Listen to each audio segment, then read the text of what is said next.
Well, the first order of business, if we're going to sleep in our shelter tonight, is to give ourselves enough time to collect a bunch of firewood. You're going to need a lot of firewood to keep that fire going all night long. So when you think you get to the point where you have enough, get some more. Someone once said that if you get a pickup truckload level in the back of the bed of firewood, that should keep you for the night. Of course, that depends on what kind of wood you get, the diameter of it. Is it green or is it dry? Hopefully it's dry, etc. Okay, so I'm going to get this going and get a pot of water on for some tea, and then we'll go out and collect some more.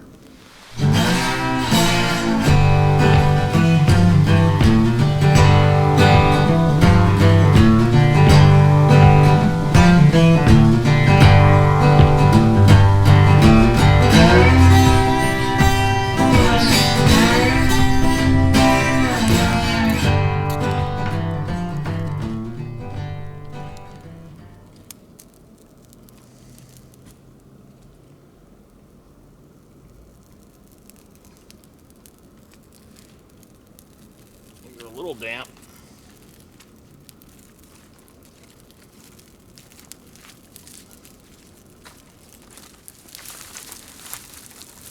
Try to go easy at first.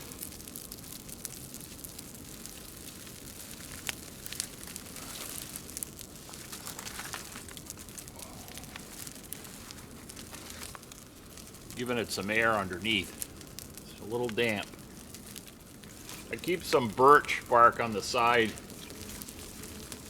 in case I need to help it along.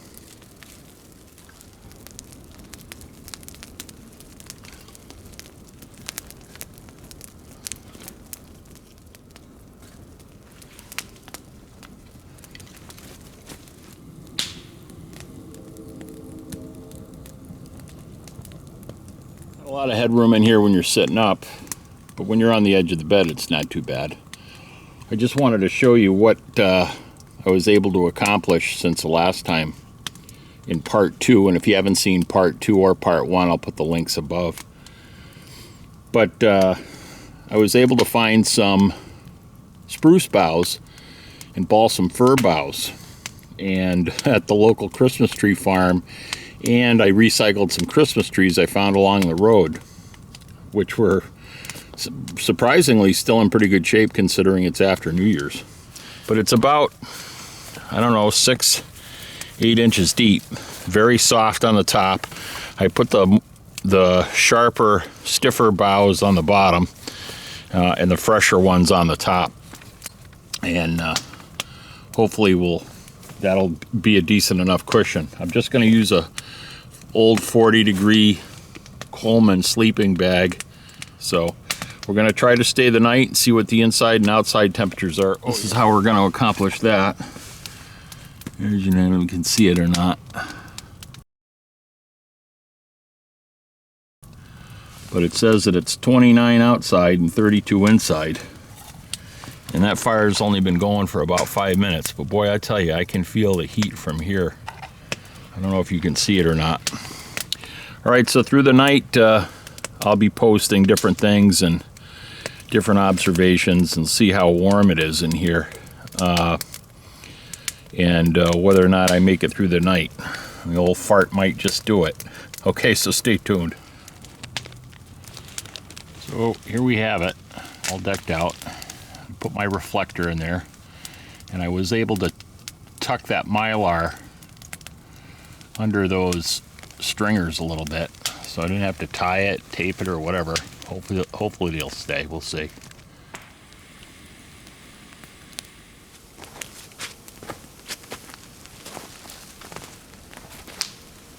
Well, it's about 28 degrees outside, and in there it's about 37. And I'm going to hopefully get the camera set up in there so you can kind of see what's going on through the night. I've cut up some firewood, and since it's about 6:30, 7 o'clock, I'm going to keep cutting some firewood until I pretty much get exhausted. That way I'll know I'll have at least enough to make it through the night. One thing I noticed already is the fire is about Well, the edge of the fire is about 4.5, almost 5 feet away from my plastic here. And that's a little bit of a problem right now because I don't think the heat, I don't think it's quite close enough. So as the night goes, I'm going to try to inch it a little bit more towards here without really disrupting it right now. As it is, the winds are sort of blowing the sparks into the shelter. Hopefully the winds are going to turn. As you remember, I was telling you about you wanted to set up your tarp so that the predominant wind was parallel to the front of the camp. Well, as it turns out, we have a storm coming in, so naturally everything's shifted around. Matter of fact, I'm recording this now in between some snow squalls. So the wind is going to play a little havoc in this tonight. We'll see just how much. I'm going to set up the tripod inside the shelter now so you can kind of take a look inside there and take a look at my dual thermometer setup. So stay tuned. Okay, so the temperature inside the shelter, I don't know if you can read that or not. It's 29 degrees, 28 degrees outside, 39 degrees in here. Not much room to move in here. My pack, everything's really tight in here right now, which is fine. There's a gaping hole right there, as you can see. That's okay. It needs to vent some of that moisture out. You can see the moisture in there. All just rolling down, collecting from mostly from the boughs and the moisture in the ground. All right, I'll check in with you later, maybe around 9 or 10 o'clock, right about the time where I'm gonna call it quits, but I'm just gonna go gather some more firewood now. It's about 8 o'clock, let's see, 7:41, and I've been cutting wood since about 6. Been going around in about 6 inches of snow, and just trying to cut whatever I can cut until I get to the point where I'm sick and tired of it. And I got a pretty decent pile out there, but I have a funny feeling that even if this fire goes out tonight, I'll still stay pretty warm in the morning. But the idea of the shelter was just to prove a point, and that was with a few basic things like a tarp and a plastic sheet, you know, a handsaw, a hatchet, and some cordage. You can put together a really nice shelter in not too much time. I did it over a course of a few days because I just didn't have the time to devote to it all at once. One thing I will say is collecting firewood is a longer fire is better. It's better because it throws more heat. So, you know, if you have a wider fire, it's going to throw more width of heat. And when you're cutting firewood, you're not making as many cuts, I think, per BTU. So something to think about.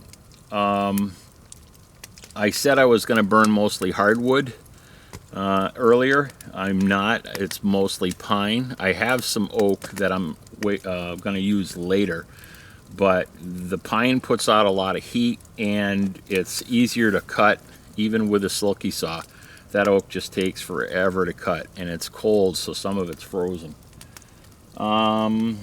Plastic seems to be holding up pretty good. The wind actually turned around, and this thing was getting showered with sparks, and I don't see any holes in it. For 1 mil plastic, it's done really well.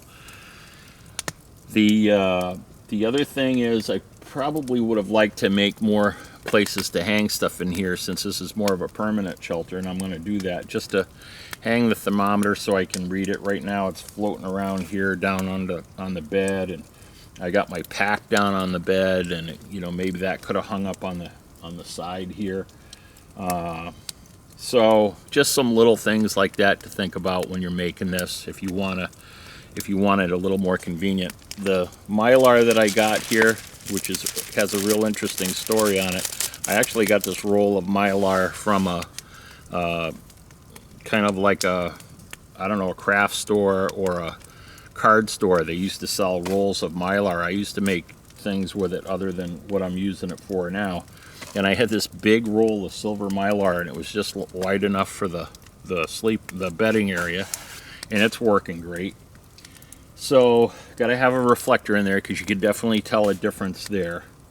The condensation here that's coming off of here isn't just from me breathing. It's from all these boughs, and it's from the ground. The ground obviously is warming up, so some evaporation is taking place down there. So I don't know if you can hear the fire out there. I'll show you the fire in a second so you can get an idea of what it looks like from this side.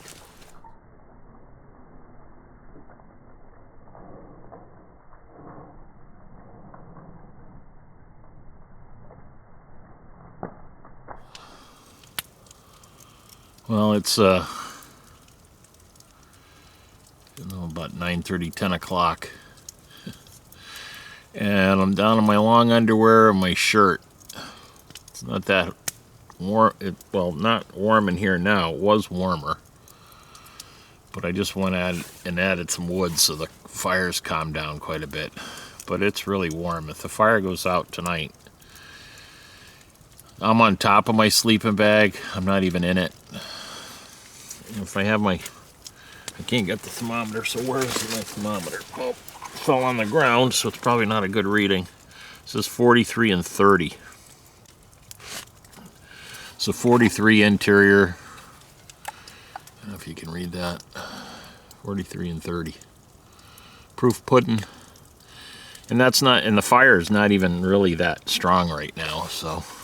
And it fell on the ground where it's cold. If I hung it up here, it'd be unbelievably warm.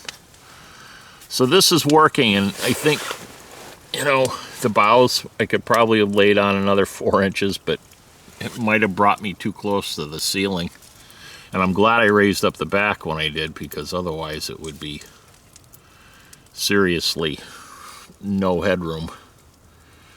So it's a success, and I'll see you in the morning with a wrap up. Good night.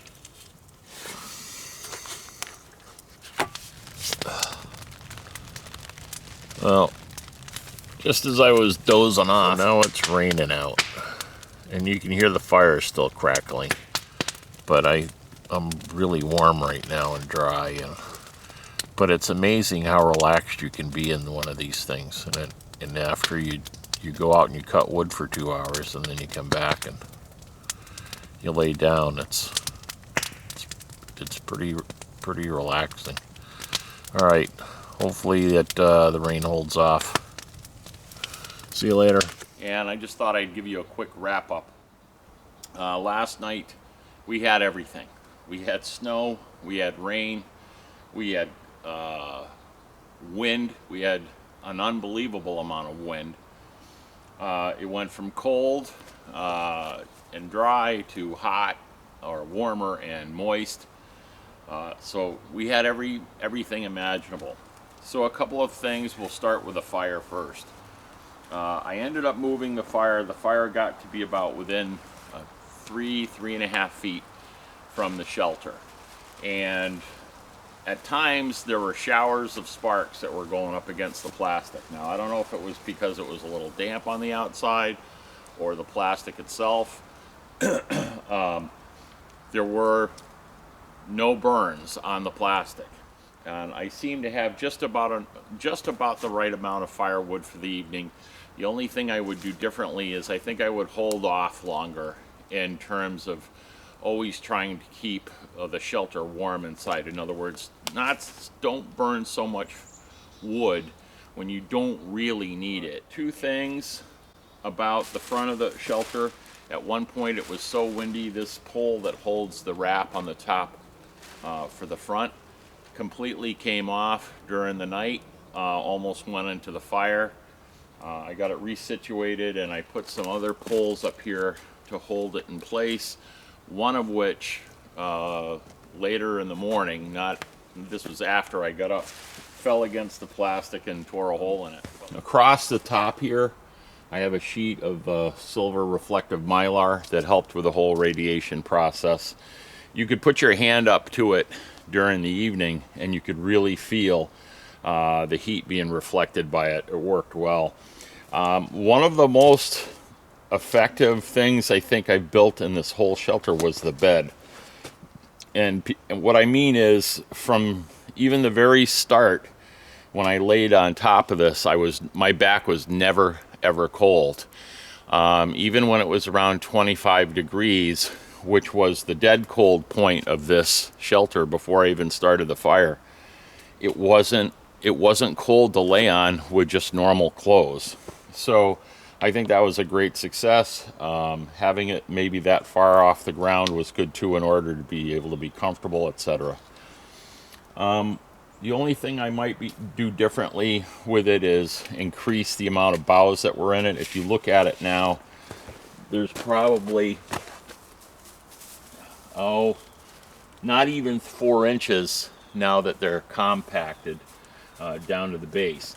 It was still relatively comfortable, and I did at one point in time fall asleep for about 3 hours straight, which is about a normal sleep cycle for me. I'm usually down for 3. It was comfortable enough. You sort of had to find that perfect spot where you're laying and, not that one bough isn't poking you in the back or whatever, but it was relatively easy to maneuver in here to find a nice place.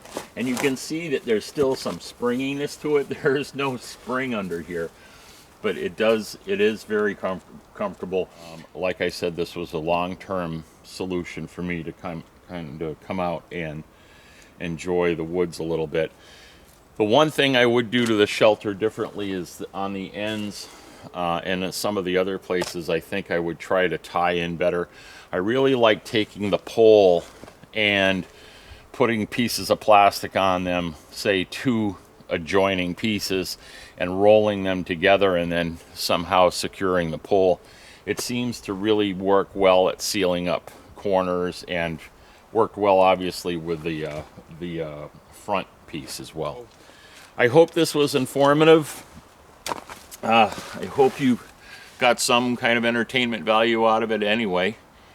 And if you liked it, please hit the like button down below. If you want to see more videos that I make on occasion, feel free to subscribe. And nowadays, YouTube has you click on that little bell next to the subscription button so that you can be notified. They don't notify you anymore unless you hit that. So if you want to just be a subscriber, that's fine. You can still find me in your list of things to look at, but you won't be notified when something comes out unless you hit that little bell. And I will say this, that I think that everybody should go out and try to do this once. Even if you're not a bushcrafter, just to get out in the woods and play in the woods a little bit. Even if you just envision it, even if you go out there and just say, okay, here I am in the woods, and I wanted to build one of those shelters or some sort of shelter, where would it go right now? And what are my materials that are available? And be thinking about these things. So until next time, thanks for watching another episode of Black Squirrel Bushcraft.